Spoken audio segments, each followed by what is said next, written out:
Welcome to జీవీటీవీ news.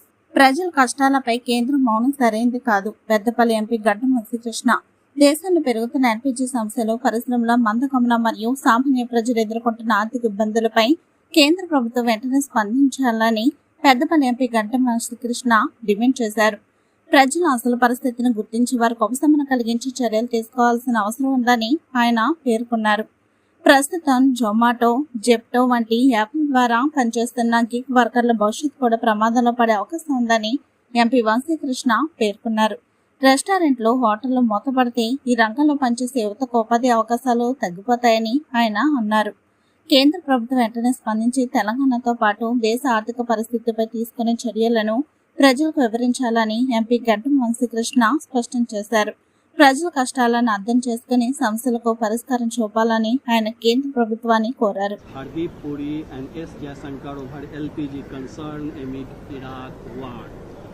It's very saddening कि आज BJP वालों को एलपीजी का सिचुएशन, ग्राउंड रियलिटी, आम जनता की जो मुश्किलें वो बीजेपी वालों को आंख के सामने नहीं दिख रहा और उनके कानों में वो पेन, वो दर्द जो है आम आदमी का वो सुना नहीं दे रहा है. आज हम देखें तो ऑटो इंडस्ट्री डाउन ट्रेंड में है, टेक्सटाइल इंडस्ट्री पूरा ख़त्म हो चुका है और अभी रेस्टोरेंट्स, होटल सब कुछ 80% से ज़्यादा शटडाउन मोड में चले गए. और अगर आप देखें जोमेटो, जेप्टो, ये सब जो न्यू एज एप्स जो है, जो बड़ी संख्या में ये गिग वर्कर्स को जो हायर करते हैं, जब रेस्टोरेंट्स कम हो जाते हैं, जब होटल इंडस्ट्री बंद हो जाती है, ये असर गिग वर्कर्स पे गिरता है और अनएम्प्लॉयमेंट बढ़ जाएगा. इसके बारे में चर्चा नहीं हो रहा है. बीजेपी वालों, कल मैं देख रहा था बहुत सारे बीजेपी लीडर स्टेटमेंट दे रहे थे कि ये सब फेक न्यूज़ है, एलपीजी का शॉर्टेज नहीं है, एलएनजी का शॉर्टेज नहीं है. तो फिर आम आदमी सड़कों पर क्यों आ रहा है आज? और जब मोदी है मुमकिन है कहलाकर बड़े ब्रांडिंग स्टेटमेंट्स दे रहे हैं, 55 इंच का मोदी अभी कहाँ है, एक स्टेटमेंट भी नहीं दे रहे.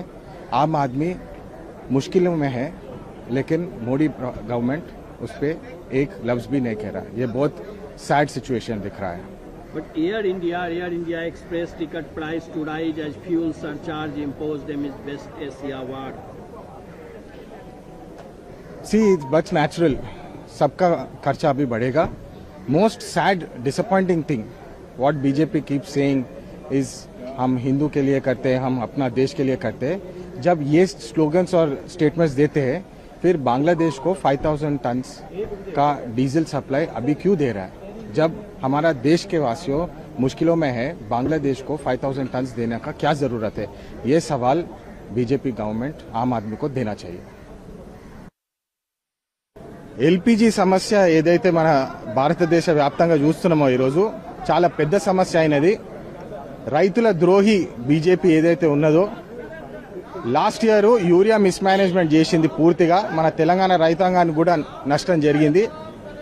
మరి అదేవిధంగా ఈరోజు ఈ వార్ సమస్యలో ఫారెన్ డిప్లొమసీ అనేది దాని అర్థం పర్థం లేకుండా జయశంకర్ గారు, మోడీ గారు ప్రవర్తిస్తున్నారు.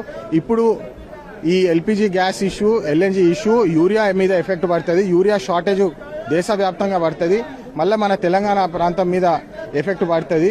దీని మీద బీజేపీ పార్టీ వాళ్ళు, ప్రైమ్ మినిస్టర్ మోడీ గారు, నడ్డా గారు దీని మీద ఇమ్మీడియట్గా స్పందించాలి. తెలంగాణ రైతాంగానికి, మన భారతదేశ రైతాంగానికి ఎట్లా న్యాయం చేస్తారని చెప్పి వారు స్పష్టంగా తెలియజేయాలి.